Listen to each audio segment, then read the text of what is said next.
Welcome back, everyone, once again. And like I said before, we are here now from ClickOps to CodeOps. We only have a few more sessions today, but if the rest of the sessions throughout the day have been any indication, this is sure to be good as well. And it promises to address a common pain point for people working with BTPs. So please join me in welcoming Nick from RevTrack. Cool. So, hi everyone. I want to start by asking if this looks familiar to anyone. How about this screen? How about these? And my favorite screen of all time, this one. So, if you've done any work in SAP BTP Cockpit, you know exactly what I mean when I talk about the ClickOps struggle. Oh, sorry. There we go. Let me paint you a quick picture. It's Monday afternoon, and you've jumped between a dozen of screens, and then you finally build yourself your brand new sub-account with your brand new Cloud Foundry instance. You're doing great until, boom, the entire deployment fails, and you ask yourself why. Then you find out you forgot one tiny entitlement 3 screens back. So then you go ahead and you try and delete your service, and then you wait, and then you wait. You look at that little loading spinner, and you may even practice your deep breathing exercises, and then boom, again, it fails. All because you accidentally deleted your services out of order. So, wouldn't it be great if all this was automated, and even better if it was version controlled, just like your CDS and even your Java code? So this is exactly where Terraform comes in. In my demo today, I will be showing you how I use Terraform to set up a brand new provider account, sub-account from scratch.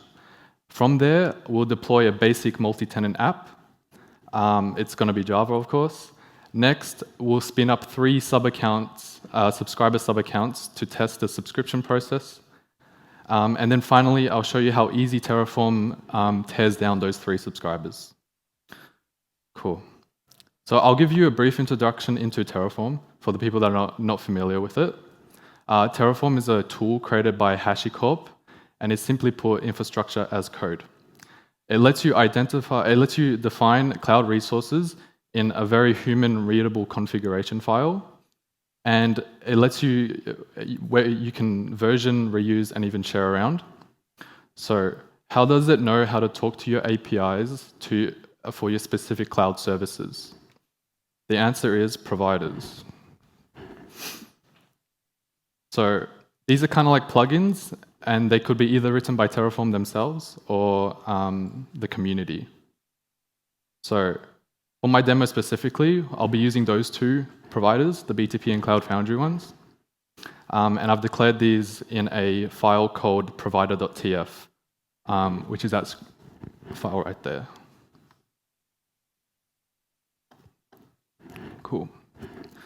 So here's an overview of the Terraform ops directory that I've made. It's on the left here.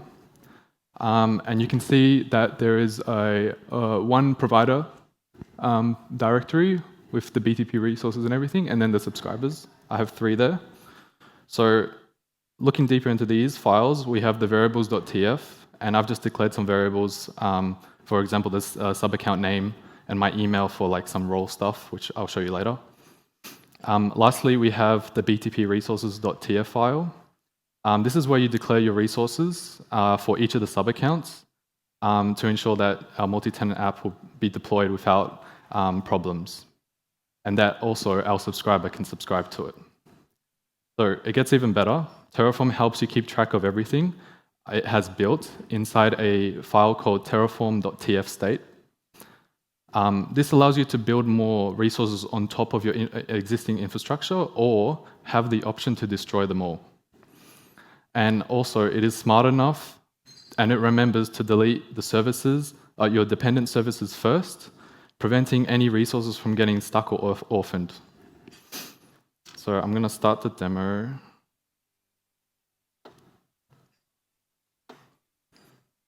I need to get out of this.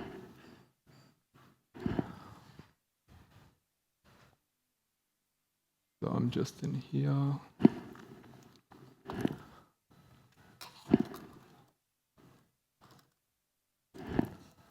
Oh, you can't see. I've just made a makefile, and I'll explain it, but I'll trigger this off, so it's going to deploy it all. And in here,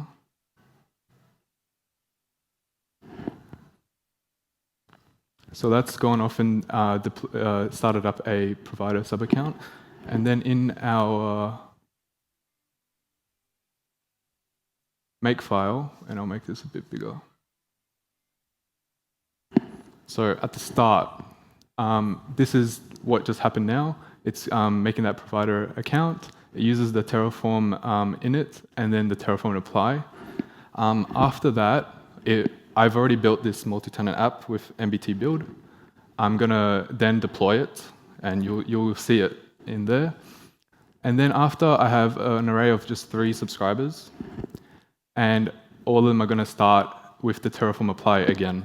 And after that, it's going to pause, and I'll go and check if it subscribes successfully. And then after that, I'm going to continue, and Terraform is going to destroy those 3 subscribers, and we'll walk through it all together. So first, in the BTP resources file, this is the provider one. The first, I'll just go for a run through. It's deploying now. I would do a run through here. So that first one is just the sub account itself. The second part is the Cloud Foundry instance. After that is the space that I will deploy the multi-tenant app to. And then I have those space roles that I was talking about. And it creates a destination that it needs. We'll skip over that. And then here are some entitlements that the provider sub-account needs to deploy it successfully. I'll go to the subscriber 1. Subscriber 1 and all the other ones are going to have the same file, pretty much. And this is even more simpler. It has the sub-account itself, and then the actual subscription to my multi-tenant application.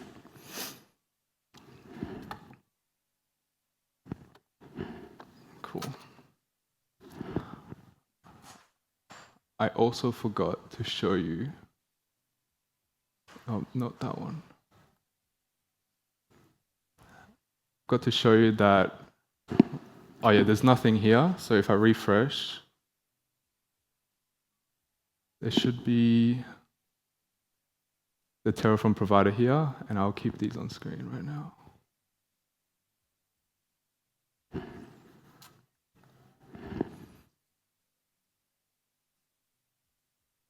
So it's just deploying the app still. So while that's going, I'll want to explain a bit more why I use Terraform. So in my day-to-day workflow, Terraform's main benefit is that it completely automates our onboarding and delivery process. So in our architecture, we also operate in a multi-tenant mode. This means that every time we need a new subscriber, we need to provision a whole new sub-account for them. And with Terraform, I'm able to do that on demand. So before automating this, setting up a new subscriber was pretty manual and slow. But with Terraform, I can do that a lot faster and without error as well. Another thing is that I can keep track of my resources, like I said before. Looking into the state file, which is Terraform's state single source of truth. Every time we run our code, Terraform maps the configuration to the real-world resources that it just created. It keeps a precise line-by-line record of every single resource that we have applied. And so, for example, if say we had 50 subscribers, each of their state files would be saved with them, and they would all have their unique resources there. So because this file is so vital, we don't just leave it sitting on a local computer. If I were you, I would store it securely in a remote backend, like an S3 bucket. And it may carry some sensitive data, so keep that in mind. And I would also make a backup of it. So additionally, having versioning allows you to track changes to your state file and then also roll back if there's an error. This provides us with total auditability and ensures that our team is always aligned. It's still going. Okay. Now, achieving total automation is great, like when you're starting from scratch like me. But what happens if you've already got an existing infrastructure in BTP? What if you have sub-accounts, directories, or even like Cloud Foundry organizations already that were built by someone years ago? And you want to kind of bring them into Terraform's control. So instead of painstakingly rewriting all that by hand, which you can do if you want, we can use an open source tool built by SAP called Terraform Exporter for SAP BTP. What this tool does is pretty powerful. It essentially takes a snapshot of your existing live BTP infrastructure, and it automatically scans your live sub-accounts, and it generates a Terraform code for you. However, I want to make an important caveat here. It does have some limitations, as I've seen. For example, not all the resources in Terraform providers support the import functionality that it uses.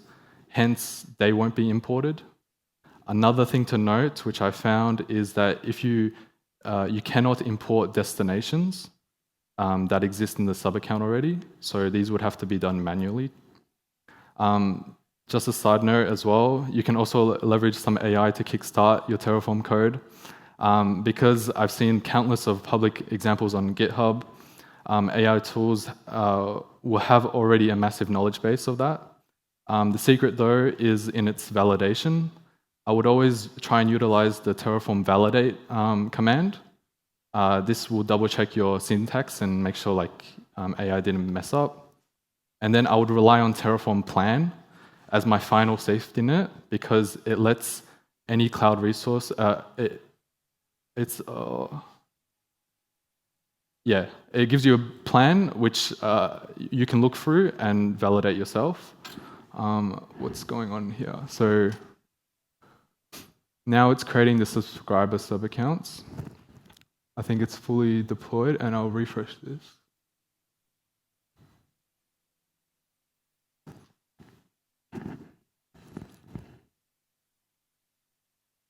Sweet. So we've got 3 that are getting provisioned right now, and we'll wait for that to get completed.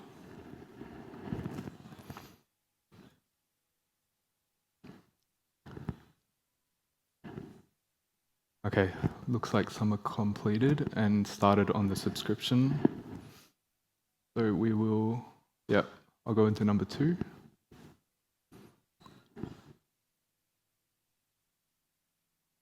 And I will copy this ID because I want to show you something later.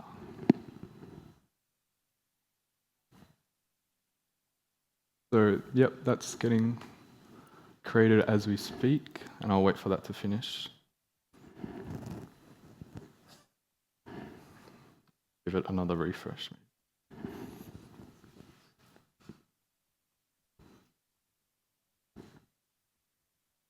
Cool. Yep, and I've got confirmation there, so I'm going to click on this. Yep, I just have a simple entity called greetings underneath the greetings service. And I copied that ID before to just show you that it is like the right tenant. So that matches, it looks like. And then I'll go to another one. I'll probably do 3. Back again.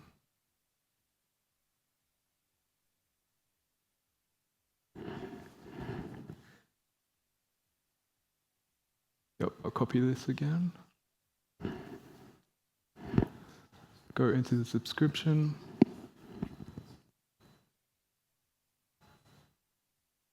Yep. And just to confirm, that's the correct, So I will now show you how it destroys everything. It's all happening in parallel, so they should all be, we'll have a look at this one.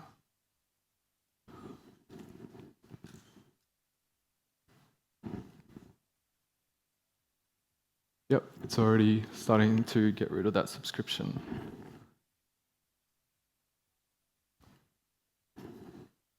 Still destroying.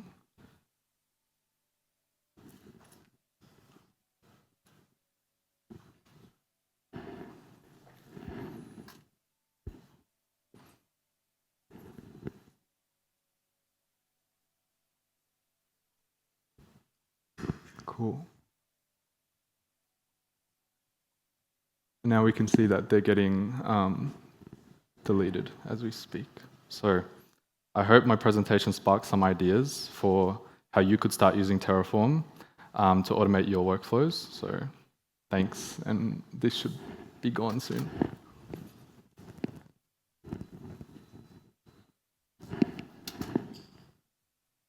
Yep, it's gone. Cool. That's it.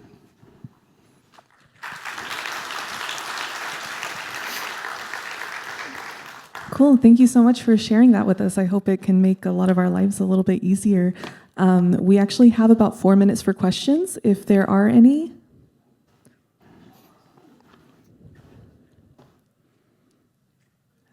Don't be shy. Oh, over here. Wait 1 second. Should I press some?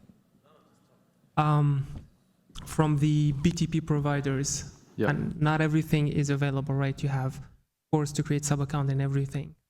Which BTP provider would you expect SAP to deliver next? Sorry, say that again. Which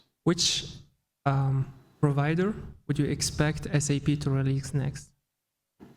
Oh, those providers are talking to like BTP's APIs there. Yeah, I don't know. I don't think I understand. For the question. example, if I want to edit a destination using Terraform, Yeah. I can You can't do that right now. I think, yeah. It was released, I think, in A different version, yeah. Yeah. But Yeah.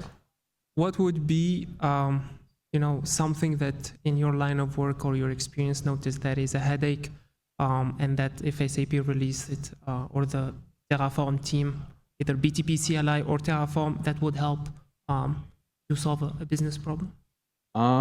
I guess completely copying everything, like all the destinations, and I think it covers most of it right now, so I don't think I have any problems right now. But yeah, no, I think it's fine right now.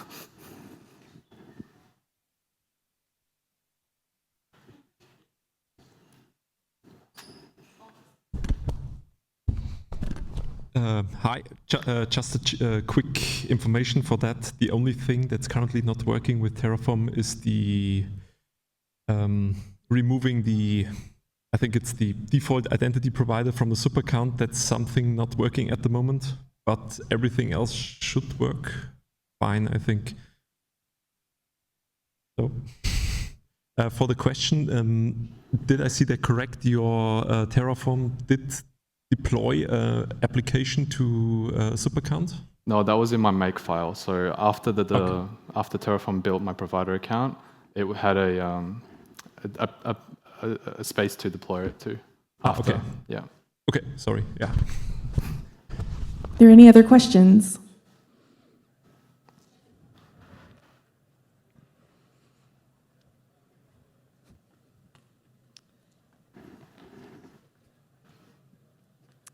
If not, let's give Nick one more round of applause. Thank you.